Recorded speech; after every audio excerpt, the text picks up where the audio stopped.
I think a lot of people have very wide and varied views about what it takes to have a sustainable diet, what is good food, what is bad food, when you think that a quarter of our population at any given time are on a diet of some kind, and they're all different.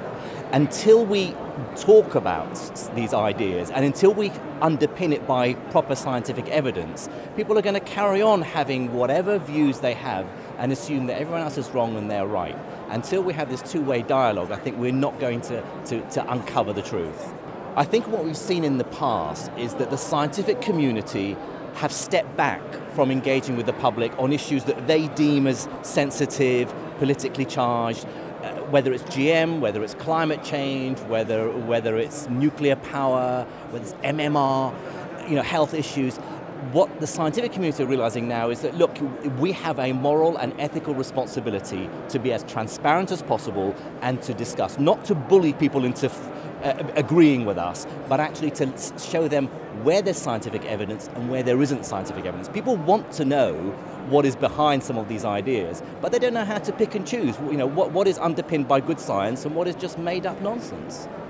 If there was an easy solution, we'd have hit upon it by now. The same argument goes for things like debating our energy needs and climate change. You're not going to change people's attitudes by saying, right, you're going to have to buy the more expensive food because it's better for you. In the same way, we can't convince people to turn lights off and hope that we can avert climate change that way. What we do need to do is have this intelligent debate. When we talk about public engagement, that public means everyone. It means people who make the policy decisions, it means government, it means industry, it means the people with vested interest. It's having that open dialogue. We can't just sit back and assume that people are going to come to our way of thinking. So without this transparent, open discussion, I don't think we're going to change hearts and minds. People aren't going to do it off their own back for some altruistic reason. They got to understand why it's a good idea to change their attitudes.